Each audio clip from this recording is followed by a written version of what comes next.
Welcome to Minnesota Sports Talk. I'm Josh Coan. I'm Carter Burquest. Today we're talking about our Minnesota Vikings. It's the middle of the summer. The biggest topic, in my opinion, of the past year. I mean, and then huge. Some, maybe.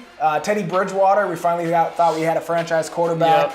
Yep. He gets hurt, looks like at least for the season, so they trade a first-round pick, which ends up being a pretty good pick, for Sam Bradford, who's got another year on his deal, so he's still here. We saw Teddy throw a little bit in OTAs. This is kind of heating up a little bit. I don't know if we're going to see anything this year, but then we have decisions to make going forward. A healthy Teddy Bridgewater versus Sam Bradford. Which guy would you rather have leading the huddle? It's a hot take. Yeah. I mean, this is one that you see debated on Vikings Twitter day after day. I mean, literally day after day after day. Teddy versus Sam.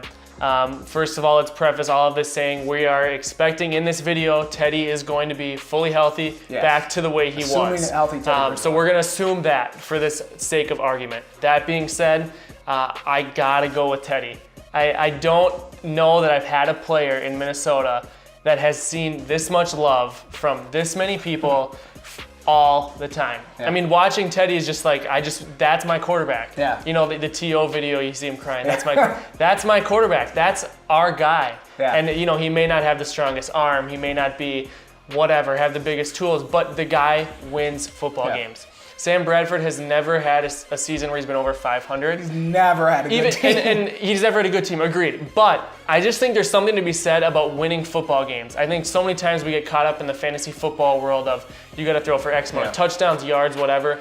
I heard an interview with Zimmer where he said Teddy goes out and executes the game plan every single week and does what he has to do to win the game. Yeah. And I think there's a lot to be said of that because I think a lot of quarterbacks go out wanting to throw for 400 yards and 4 touchdowns or whatever it is, and Teddy's like, no, we're going to go. The game plan is to run the ball and throw short passes and win the game that way. That's the game plan. If it's to go out and throw a bunch of yards, I'm going to do that too. And I just think the leadership he has, and all the guys clearly love him. As much as I think Sam did an admirable job, I think I got to go with Teddy. Yeah, I mean, I love what Sam has done for us, especially in the situations he's been put in with that offensive line. He's done a great job. Obviously, his accuracy is, league record, most accurate quarterback, but he doesn't have that it factor. Yeah. And that's what I think separates. They're actually pretty similar quarterbacks, don't have a huge arm, better at the underneath stuff, accurate. And Sam did a decent job eluding pressure, considering how much pressure he got. He's not exactly a mobile quarterback, but that's not really Teddy's game either. Yeah. He can run, but that's not really his game either. I think it's that it factor. You talk about the stats that people can put up, and Sam Bradford's accuracy stats. But what my favorite quote, and I use it in all sports, and I probably overuse it, stats are for losers. Teddy Bridgewater wins. Yeah. Right? So I don't care what your numbers put up. If you get the win, we move on. That's what I want to see. You can put up all these numbers and lose. I don't really care. Yeah. I want to see a win, and Teddy find ways to win. Gump, good under major pressure.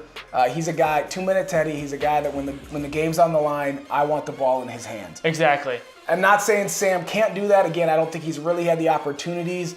Last year was the best team that I think he's ever had. Yeah. And with all the injuries and the offensive line and stuff, he didn't really get to see that. So I'm excited for Sam.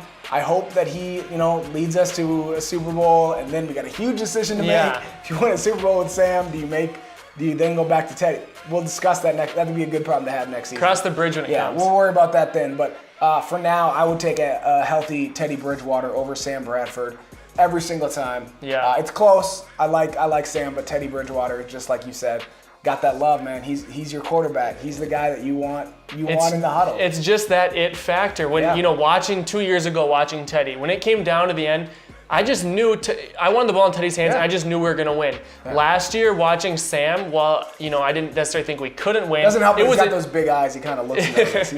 It was a different feeling. You're kind of like, I don't know, can he do it? When Teddy had the ball, I was like, no, we're gonna score. We're gonna win this game. Like, good about I don't need to worry about it. Like with Sam, it was kind of like iffy, and it's hard to explain to anybody outside of Minnesota. No. Nobody gets it in the national media.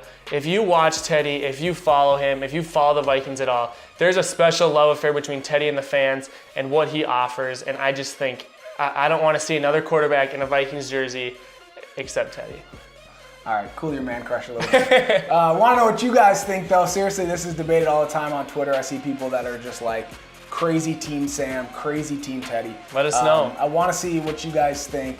Let us know, Sam or a healthy Teddy Bridgewater, who would you rather have quarterback in your Minnesota Vikings? Thanks for watching. We'll see you next time.